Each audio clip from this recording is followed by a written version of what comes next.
Welcome to Digital Asset News. Take a top stories in crypto and bring it on to bite-sized pieces. Today, just the thumbnail suggests, Facebook changed its entire name to Meta, as in the Metaverse. So they're going heavily into the Metaverse and how that's going to affect you as a cryptocurrency investor. So we're going to take a look at what is going on there. We're going to take a look at the different categories that potentially be a game changer. And then we're going to have my friend Ian come in and give us some of, I like to call Ian's insights. So let's just jump right in because this is one of those crazy days that we're all been living for. So first up, let's take a look at what's going on into the crypto market itself. And not a bad day. I mean, we're almost at 2.6 trillion.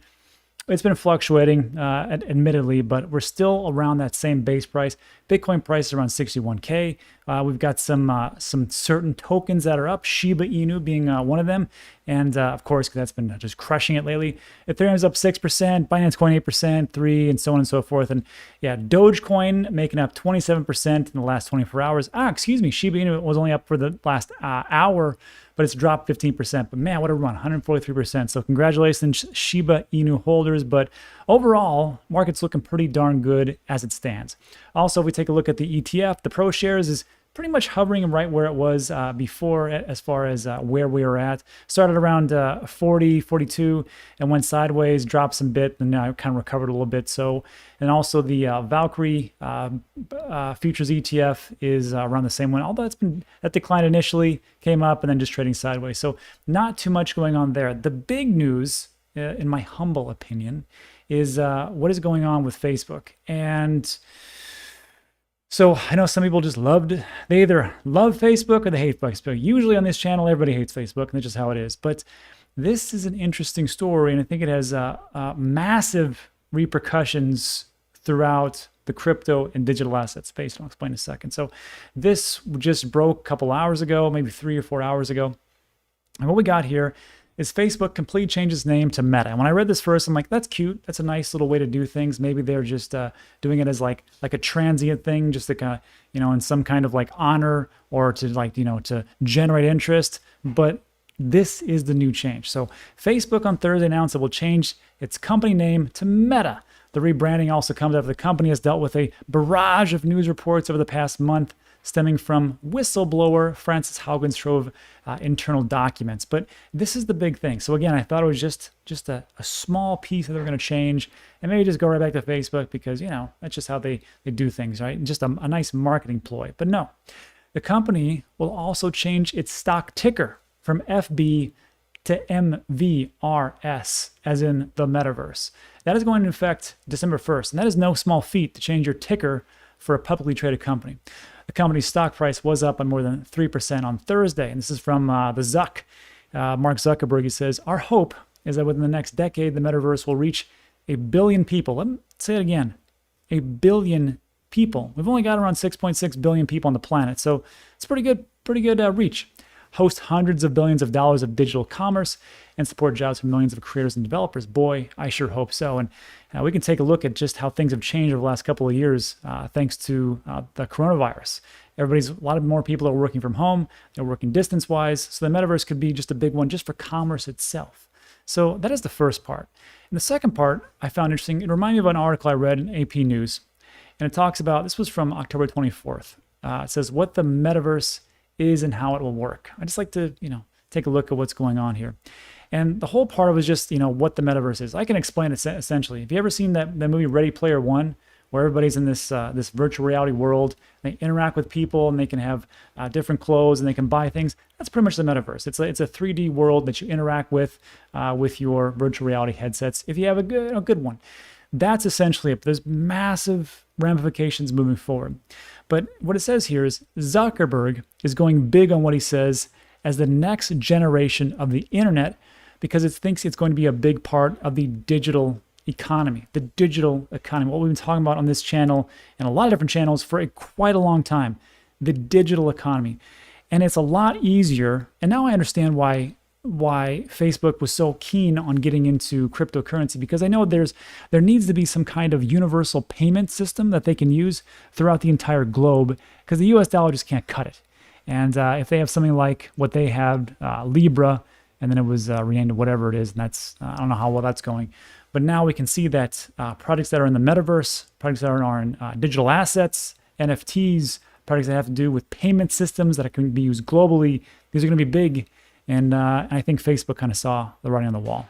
And then also, former employee, but this is what was interesting. And Zuckerberg says this, there's also a lot of startups that could be potential competitors, because remember, people think, oh, the metaverse is just going to be owned by one huge company. Well, I mean, in some certain sci-fi books like Ready Player One, there's a dominant company that's owning a big, large portion of it, but there's a lot of different players out there. And especially right now, it's very early. The big thing to remember is this: video game companies are also taking a leading role. Epic Games, Roblox, name the ones that you have. Consumer brands are getting in on too. Italian fashion house Gucci collaborated in June with Roblox to sell a collection of digital-only accessories. Coca-Cola and Clinique have sold digital tokens, pitch as a stepping stone of the metaverse. And then, of course, it goes into, could this be another way to steal your data? Of course it is. It's Facebook. That's what they're going to do. But the thing that I was thinking about myself was, okay, all these things are coming up. These things are going to happen, and we know they're going to happen. And even Facebook is like kind of come to the forefront and go, this is what is it's actually going to be. And there's a reason why Facebook acquires different companies or takes root in different things. Like, they didn't just sit around and let Instagram grow too big. They acquired Instagram. They didn't sit around and go, you know what, we need some type of messaging platform where people can communicate. We're going to acquire WhatsApp.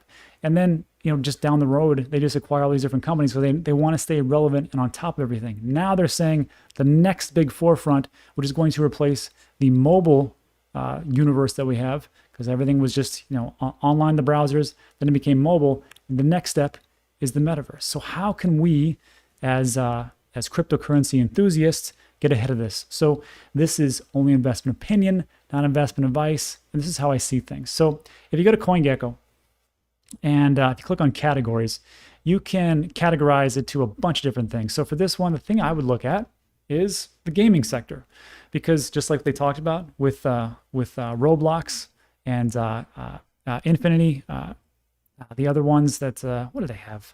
It was Epic Games and stuff like that.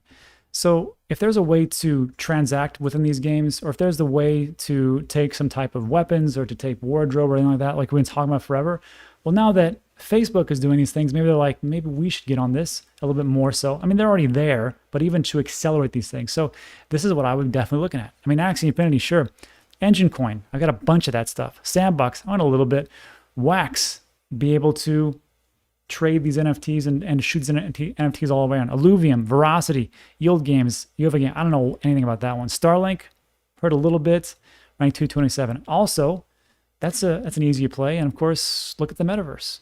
And then I think, again, just because Facebook is there, they're not going to own everything. Take a look at Decentraland, the Sandbox, Yield God Games, UFO Game again, Starlink again, Decentral Games, Boston Protocol. That's for e-commerce and things like that. So again, look, I don't know exactly what's going to happen, but I can tell you this move from Facebook wasn't taken lightly to just go, let's just go into the metaverse. This could be potentially the way that things will go. And these are the products to potentially look into the future. Because I'm not really the expert in this sector, I'm going to bring in a friend of mine, Ian Molina from Token Metrics. He's going to talk to us about what he sees and what he hears, especially about what happens with the metaverse and things to actually do a deep dive and look into. So let's jump into the interview. All right, so yeah, this is pretty big news. Like we just were talking about. I mean, look, Facebook changed their name to Metaverse. Not only that, they're changing their ticker name to MVRS. So like I was talking about, I brought in my friend Ian Molina from Token Metrics, because him and his team, I should say, are the ones that do like the real deep dives consistently. So Ian, thanks for coming on, man. I appreciate it. Pleasure to be on. Thank you for having me.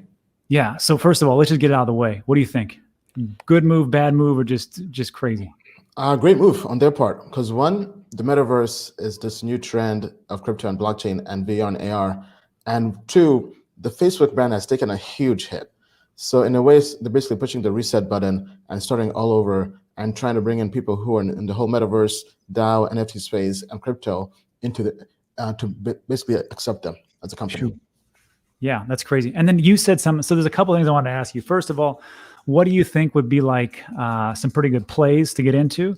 And second of all, what do you think would be is the next big thing? Because you had actually told me about something that's going to be bigger than NFT. So let's start with number one. What's a good play for people to get into?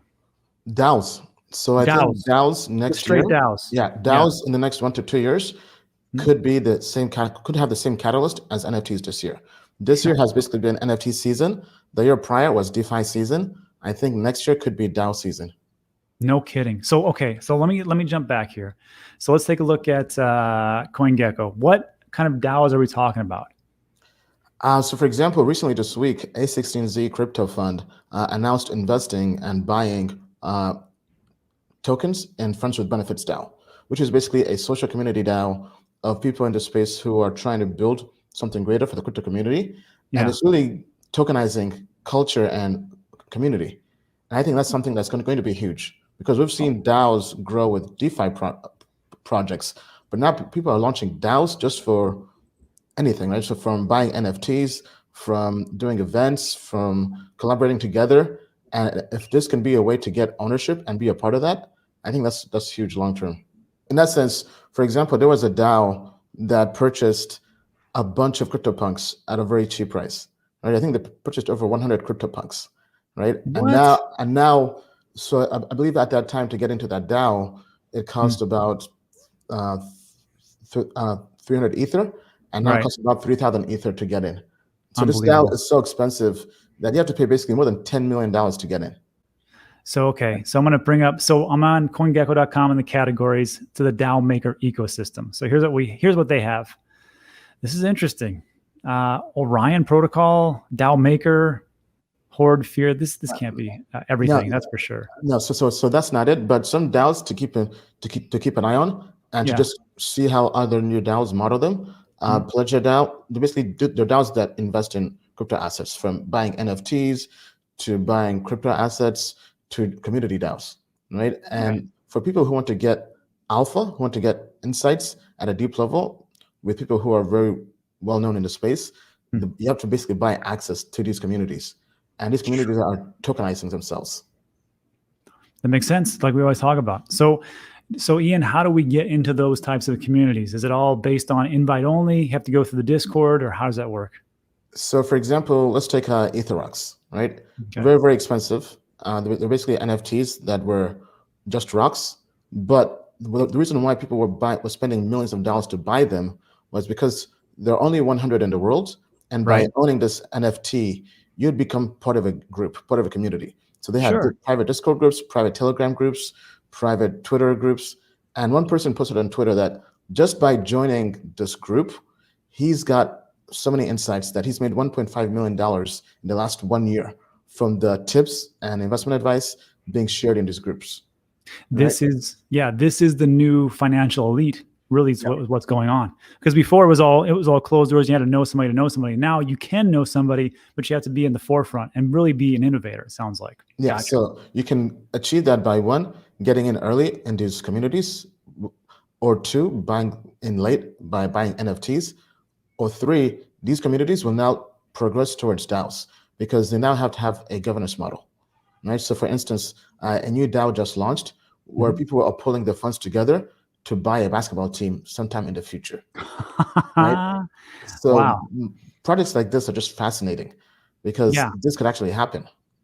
That is interesting, which brings me to my last 2 points. First of all, great insights, Ian. Always great to have you on. So with this one, I will just say, if you guys are interested in insights like this is Ian's site, and him and his team have built a pretty good information hub called Tokenmetrics, and you can sign up. Ian, anything you want to go through as far as what to look over here? Yes. So this is the new and improved Tokenmetrics version 2 we launched recently. Mhm. So the main thing to look at is a TM grade. That's our machine learning, our AI going through and rating over 6,000 crypto assets based on different metrics such as quantitative data points. We have trading signals that tell you whether or not we're bullish or bearish. So for example, our AI has been very bullish on SHIB and also on Sol, so Solana, Shiba Inu, Illuvium. Sure. So for anybody out there who's a trader and wants to find these new products early on and know when to get in and also want to take profits, this is a good platform for you.